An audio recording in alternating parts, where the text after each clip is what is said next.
નમસ્કાર વિદ્યાર્થી મિત્રો, હું ભાવેશ વાળા આજના વિડીયો લેક્ચરમાં દરેક વિદ્યાર્થી મિત્રોનું હાર્દિક સ્વાગત કરું છું. વિષય બાયોલોજી, ચેપ્ટર નંબર 16 પર્યાવરણીય સમસ્યાઓ. તો વિદ્યાર્થી મિત્રો, ચેપ્ટર 16નું લાસ્ટ લેક્ચર. તો આજનો ટોપિક છે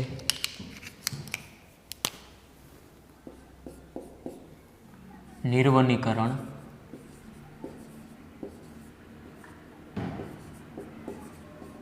बोले तो वन विनाश. शू कहवाय निर्वनीकरण के वन विनाश? જોઈએ વર્ણન. બહુ સહેલું જ છે. વન વિસ્તારોનું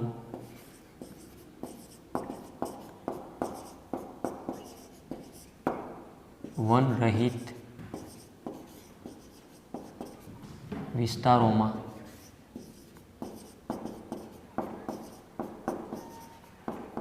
ફેરવાવું તેને વન નાબૂદી કે નિર્વનીકરણ કહે છે.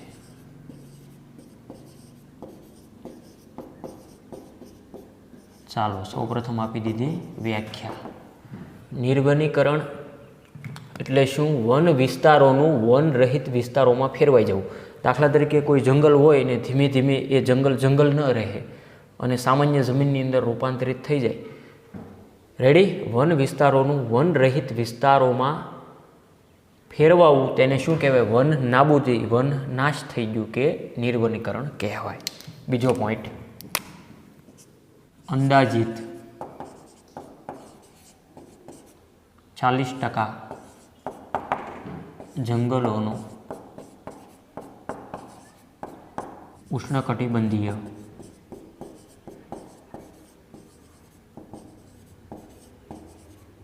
વિસ્તારમાં નાશ થયો છે. 1% જંગલો શીતોષ્ણ પ્રદેશમાં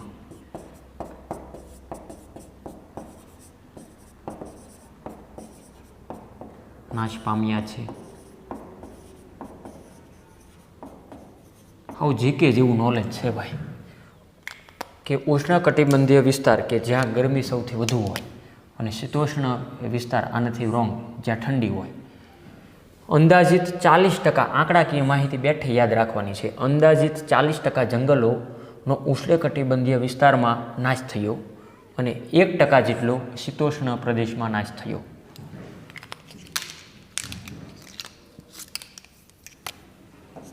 આની તુલનામાં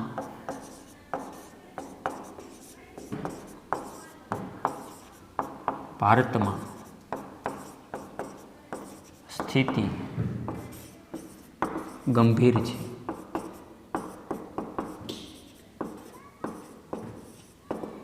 વીસમી સદીની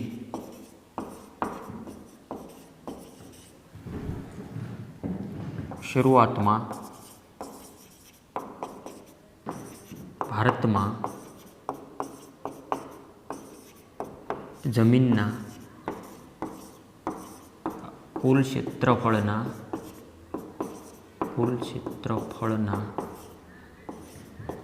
30% જંગલો હતા.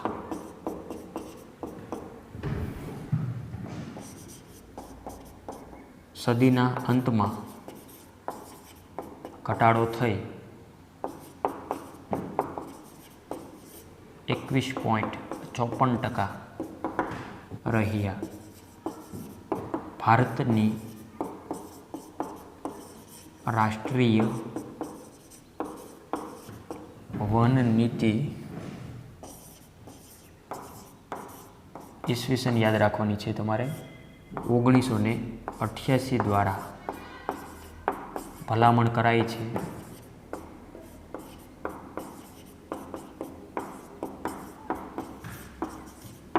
કે મેદાની વિસ્તારમાં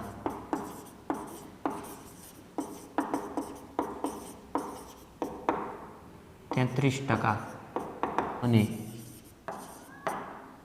પર્વતીય ક્ષેત્રોમાં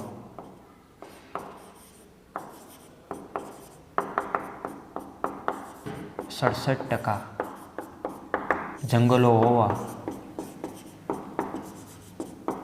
જરૂરી છે.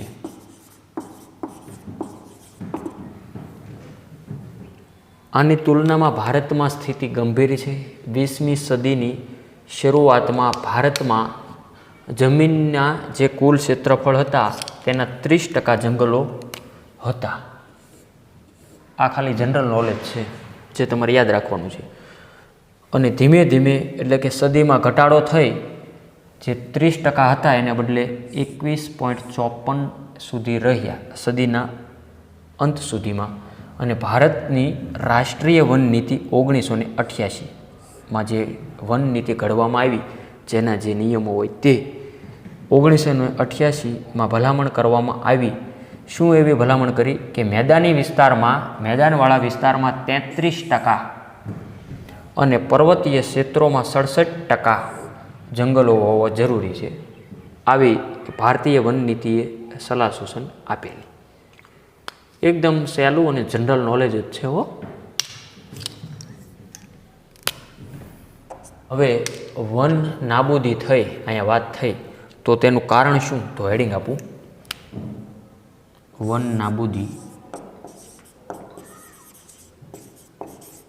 ના કારણો. શું કારણો હોય એ તો જોવાના છે ભાઈ. વન પ્રદેશને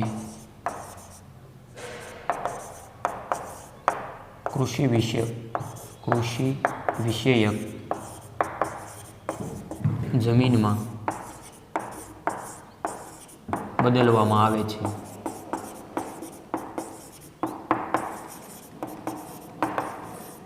જેથી વધતી માનવ વસ્તી માટે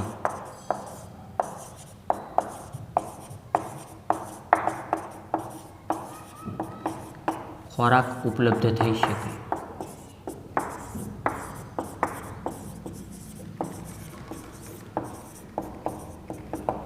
બીજો પોઈન્ટ, વૃક્ષોને ઇમારતી લાકડું,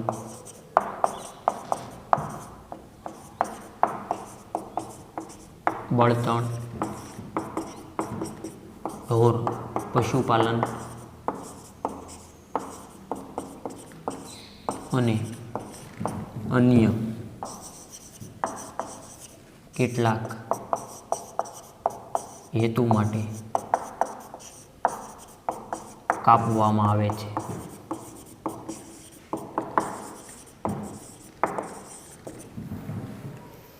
વન નાબૂદીના કારણો અહીંયા મુખ્ય બે આપ્યા. વન પ્રદેશને કૃષિ વિષયક જમીનમાં બદલવામાં આવે એટલે વન છે તેનો નાશ કરવાનો છે. શા માટે? એ એટલા માટે કારણ કે ખેતી લાયક જમીન બનાવવાની છે જેથી ખેતી કરી શકાય, જેથી વધતી માનવ વસ્તી માટે ખોરાક ઉપલબ્ધ થઈ શકે. વૃક્ષોને ઇમારતી લાકડા માટે કાપવામાં આવે છે. વનને શા માટે નાશ કરવાનો છે? તો કે બારી બારણા, ફર્નિચર વગેરે. તો તે બનાવવા માટે ઇમારતી લાકડું વૃક્ષોમાંથી જ મેળવી શકાય. વૃક્ષોને ઇમારતી લાકડું, બળતણ રેડી જે ખોરાક રાંધવા માટે, ઢોર પશુપાલન અને અન્ય કેટલાક હેતુ માટે કાપવામાં આવે. એટલે કે કોઈને કોઈ રીતે લાકડું ઉપયોગમાં આવે એટલા માટે વન નાબૂદી થઈ શકે. ક્લિયર? થોડુંક આપણે ડિટેલમાં વર્ણન લખીએ જેથી વધારે રસપ્રદ બને. કાપો અને સળગાવો. કૃષિ જે સામાન્ય રીતે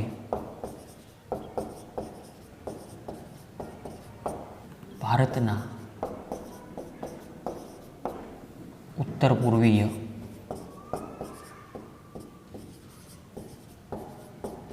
રાજ્યોમાં ઝૂમ ઉછેર કહેવાય છે.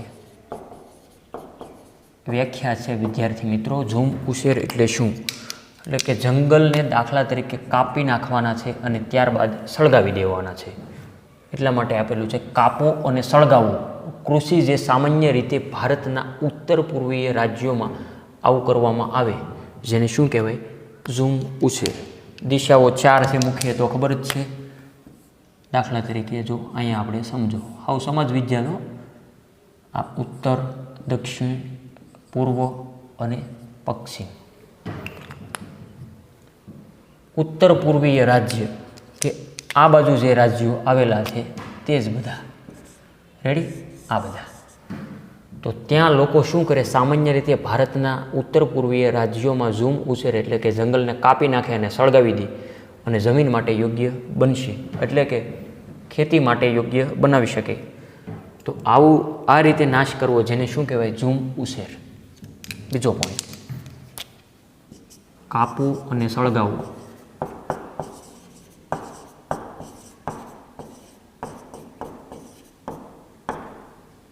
કૃષિમાં ખેડૂતો જંગલના વૃક્ષો કાપી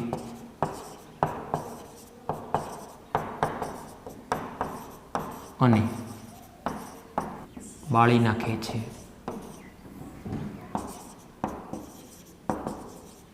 તેની રાખ ખાતર તરીકે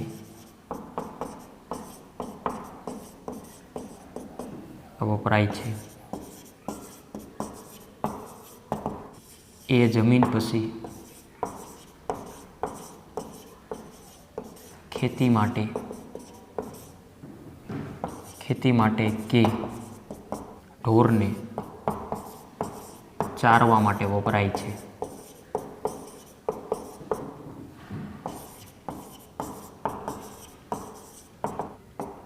આ વિસ્તારોને ઘણા વર્ષો સુધી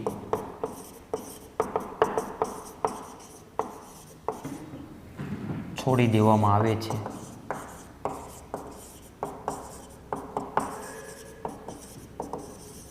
જેથી પુનઃપ્રાપ્તિ થાય.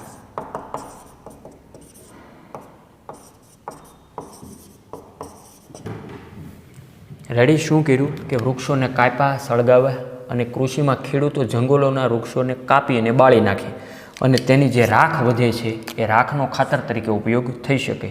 એ જમીન પછી ખેતી માટે કે ઢોરને ચારવા માટે એટલે કે ચરાણ ભૂમિ તરીકે એનો ઉપયોગ થઈ શકે. આ વિસ્તારોને ઘણા વર્ષો સુધી છોડી દેવામાં આવે અને પછી ધીમે ધીમે ત્યાં નવી વનસ્પતિ ઉગાડી શકાય. તો નિર્વનીકરણ એટલે કે વન વિનાશ હજી વર્ણન બાકી છે. અત્યારે એટલી વસ્તુ આપણે જોઈ.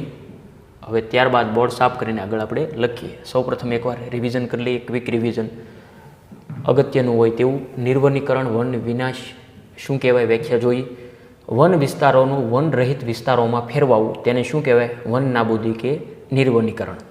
અંદાજિત 40% જંગલો ઉષ્ણકટિબંધીય વિસ્તારોમાં નાશ થયા અને 1% શીતોષ્ણના પ્રદેશમાં નાશ થયા. આની તુલનામાં ભારતમાં સ્થિતિ કેવી છે? ગંભીર.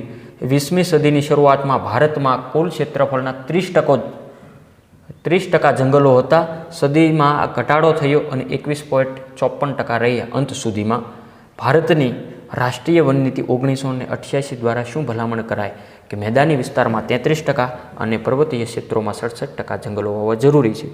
વન નાબૂદીના કારણો: વન પ્રદેશને કૃષિ વિષયક જમીનમાં બદલવામાં આવે છે જેથી વધતી જતી માનવ વસ્તી માટે ખોરાક ઉપલબ્ધ થઈ શકે. વૃક્ષો અને ઇમારતી લાકડું, બળતણ, ઢોર, પશુપાલન અને અન્ય કેટલાક હેતુ માટે કાપવામાં આવે છે. કાપવું અને સળગાવવું કૃષિ જે સામાન્ય રીતે ભારતના ઉત્તર પૂર્વીય રાજ્યોમાં આવું જે કાંઈ થાય વનનો વિનાશ, જેને ઝૂમ ઉછેર કહેવાય. કાપો અને સળગાવો કૃષિમાં ખેડૂતો જંગલના વૃક્ષો કાપી અને બાળી નાખશે. તેની રાખ ખાતર તરીકે વપરાય છે. એ જમીન પછી ખેતી માટે કે ઢોરને ચારવા માટે વપરાય છે. આ વિસ્તારોને ઘણા વર્ષો સુધી છોડી દેવામાં આવે છે અને ફરી પાછી ત્યાં વનસ્પતિઓનો ગ્રોથ થઈ શકે. રેડી? એટલે કે જંગલને કાપી અને ખેતીલાયક જમીન બનાવશે. તો સૌપ્રથમ પહેલાં એટલી વસ્તુ નોટ કરો, ત્યારબાદ જોઈએ. હજી આનું વર્ણન અધૂરું જ છે. લખો એટલું પહેલાં.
હવે વિદ્યાર્થી મિત્રો વાત કરીએ નિર્વનીકરણ થયું કે જંગલને કાપી અને જંગલનો નાશ કર્યો, તો નિર્વનીકરણના પરિણામો જોઈએ.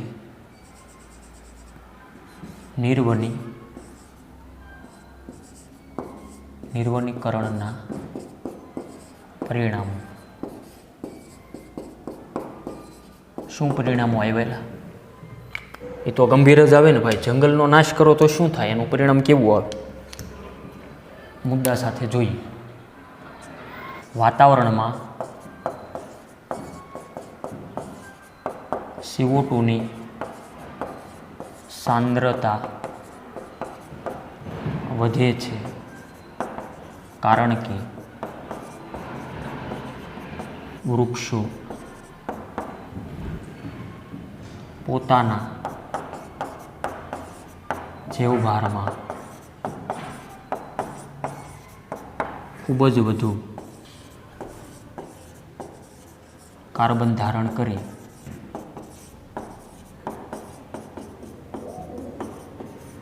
શકતા હતા. વન નાબૂદીના કારણે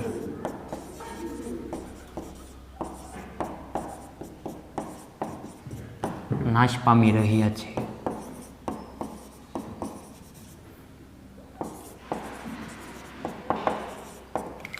ત્રણ મુદ્દા છે. સૌપ્રથમ આપણે લખી નાખીએ. જલચક્ર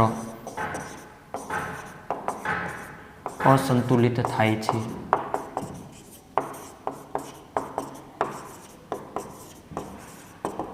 જમીનનું ધોવાણ થાય છે.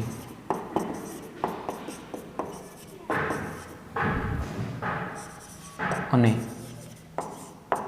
રણ સ્થળીકરણનું પણ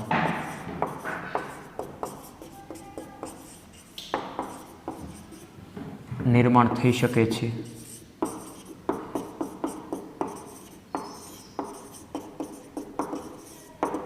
પુનઃ વનીકરણ માટે તે વિસ્તારમાં પહેલાં જે અસ્તિત્વમાં હતી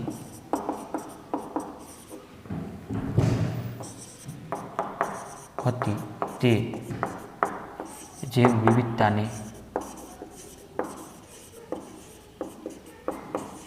ધ્યાનમાં રાખીને વૃક્ષારોપણ કરી શકાય. શું કહેવા માગે? વિથ આકૃતિ સાથે પણ આપણે જોઈએ. આકૃતિ ખાલી એમને નિર્માણ કરીએ કાલ્પનિક, કે આ દાખલા તરીકે જમીન છે. રેડી? તો ત્યાં વનસ્પતિ દર્શાવવું.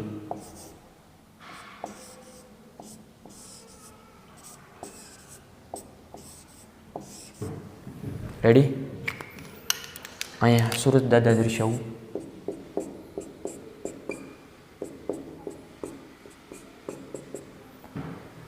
વાતાવરણમાં CO2ની સાંદ્રતા વધે.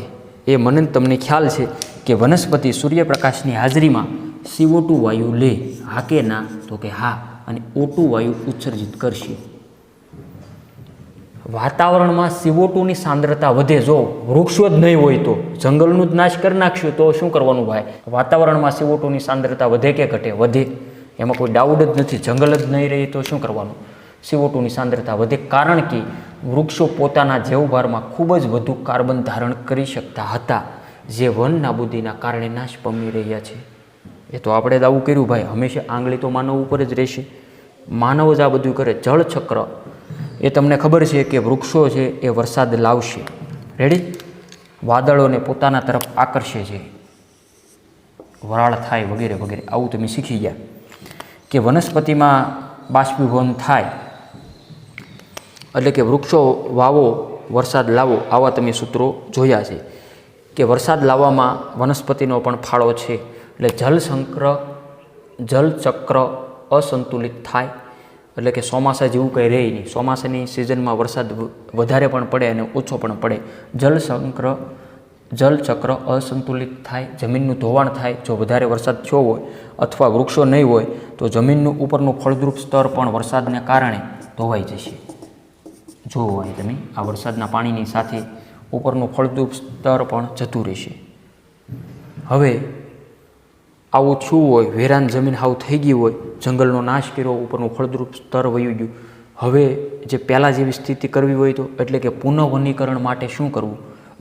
એટલે કે તે વિસ્તારમાં પહેલાં જે અસ્તિત્વમાં હતી તે જૈવ વિવિધતાને ધ્યાનમાં રાખીને વૃક્ષારોપણ કરી શકાય. રેડી? એટલે કે જંગલની અંદર જે જંગલ નાશ થયું, જેનું જંગલ હતું, દાખલા તરીકે રણ પ્રદેશમાંથી નાશ થયું હોય તો રણ નિવાસી વનસ્પતિઓ ઉગાડી શકાય. અથવા જેવો વિસ્તાર ઉષ્ણકટિબંધ, શીતોષ્ણ, તો એ રીતે ફરી પાછું જંગલનું નિર્માણ થઈ શકે. બોલે તો પુનઃવનીકરણ. ક્લિયર? તો ખૂબ સહેલું છે. નિર્વનીકરણના પરિણામો આવા બધાય આવી શકે. અને છેલ્લો અને લાસ્ટ ક્વેશ્ચન, જે અહીંથી જ આપણે લખી નાખીએ. ક્વેશ્ચન: વન સંરક્ષણમાં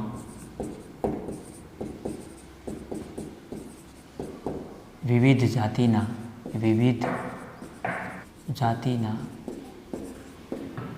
સમુદાયો દ્વારા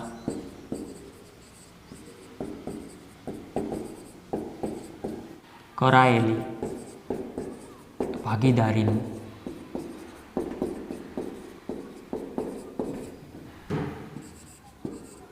મહત્ત્વ સમજાવો.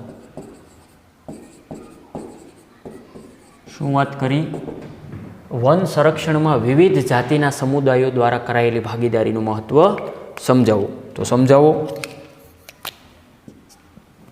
તો તેમાં બે ભાગીદારી છે. એમાં રોમન આંકડામાં આપણે લખી નાખીએ નંબર 1 અને નંબર 2. જોજો, શબ્દ સમજો. વન સંરક્ષણ, વનને બચાવવાનું છે. વન સંરક્ષણ માટે વિવિધ જાતિના સમુદાયો, વિવિધ જાતિના લોકો દ્વારા કરાયેલી ભાગીદારી, લોકો ભેગા થાય અને કંઈક જંગલને બચાવવાનું કંઈક અભિયાન ઉપાડેલું અને જે ઇતિહાસમાં અમરપાત્રો થઈ ગયા છે જંગલને બચાવવા માટે, તો તેની વાત છે હો અહીંયા. તો લખીએ. 1731માં જોધપુરના રાજાના મહેલ બનાવવા માટેના લાકડા માટે રાજાના કર્મચારી કે જ્યાં બિશ્નોઈ પરિવારના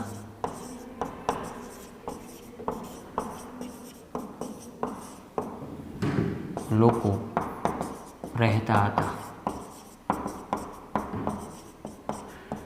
આમાં આપણે ઝાઝું બોર્ડવર્ક નથી લખવાનું. આ વાર્તા છે જે આપણે મૌખિકમાં સમજીએ શું કહેવા માગે. રેડી? હવે આ વાર્તા શું કહેવા માગે? ઈસવીસન 1731માં જોધપુર, રાજસ્થાનના જોધપુરના રાજાને મહેલ બનાવવો હતો. તો તેને લાકડાની જરૂરિયાત ઊભી થાય. તો લાકડા માટે રાજાએ જે પોતાના કર્મચારીને કીધું કે જાઓ જંગલમાં અને લાકડાઓ લેતા આવો.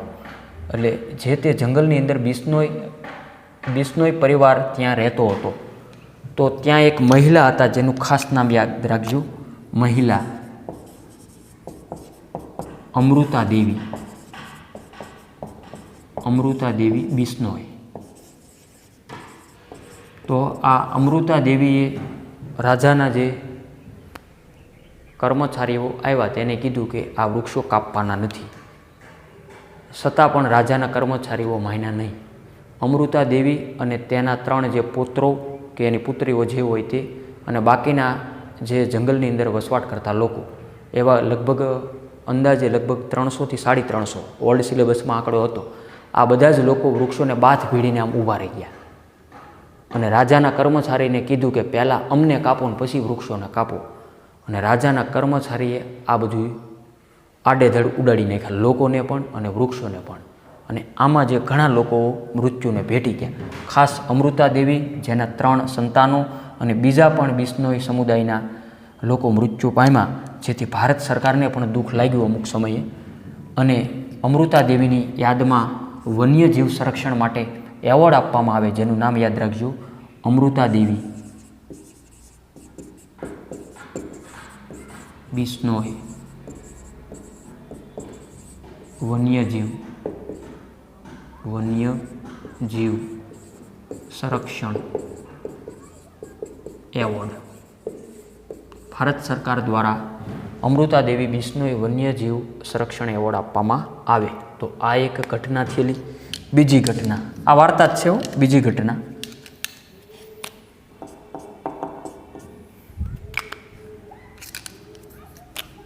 ઓગણીસો ને 74 ચિપકો ચળવળ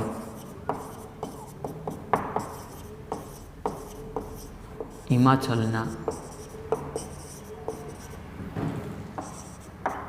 ગઢવાલ પ્રદેશની સ્થાનિક મહિલાઓ દ્વારા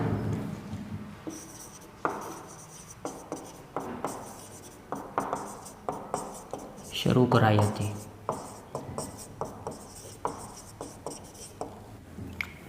આ વાર્તા શું કહેવા માગે? 1974 આ 1731 1974 ચિપકો ચળવળ થઈ.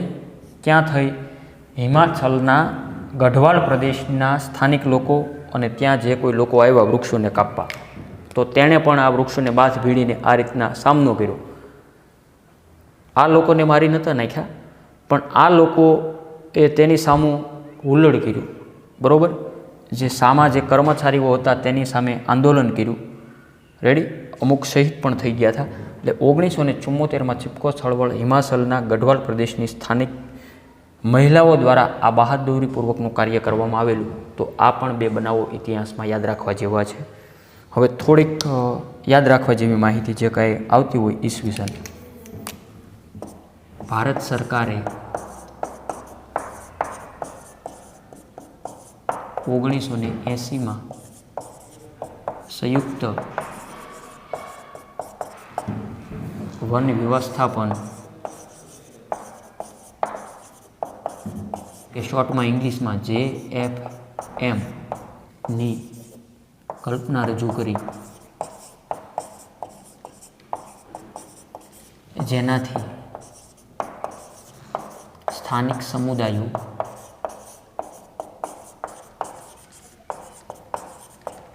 સાથે મળી જંગલોનું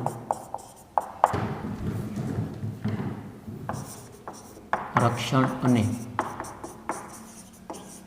વ્યવસ્થાપનનું કાર્ય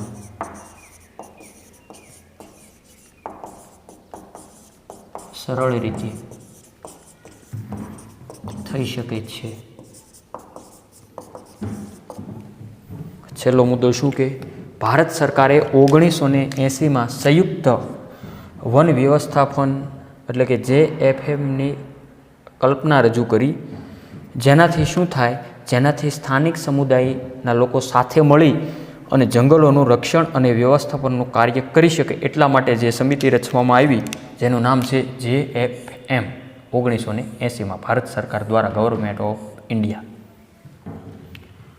તો વિદ્યાર્થી મિત્રો, વન સંરક્ષણમાં વિવિધ જાતિના સમુદાયો દ્વારા કરાયેલી ભાગીદારીનું મહત્ત્વ આપણે વિસ્તૃતમાં જોયું.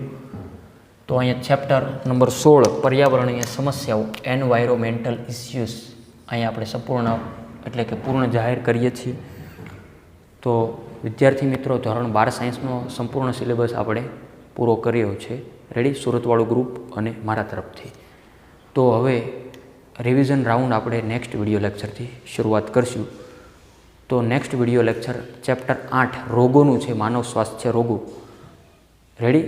તો ચેપ્ટર 8 અને ત્યારબાદ ચેપ્ટર 10 સૂક્ષ્મજીવોમાં માનવ કલ્યાણનો ફાળો જે કાંઈ છે તે. રેડી? તો બોર્ડની અંદર જે ઉપયોગી છે અને 70%ની અંદર છે તે, જે 30% રદ કર્યા તે નહીં, રિવિઝનની અંદર જે ઓલરેડી ચેપ્ટર છે 70%ની અંદર સિલેબસમાં, તેનું આપણે રિવિઝન નેક્સ્ટ વિડીયો લેક્ચરથી જોઈશું. તો નેક્સ્ટ વિડીયો લેક્ચરમાં ચેપ્ટર 8નું શોર્ટ રિવિઝન પ્લસ થોડી ઘણી માહિતી પણ હું સાથે આપીશ. રેડી? રિવિઝન તો નામનું જ છે ખાલી, પણ એમાં લેક્ચર સ્વરૂપે જ આપણે આપશું, જેથી કોઈને વધારે મહેનત કરવી હોય તો સારી રીતે તૈયારી થઈ શકે. તો વિદ્યાર્થી મિત્રો આજનો વિડીયો લેક્ચર એટલે સુધી રાખીએ.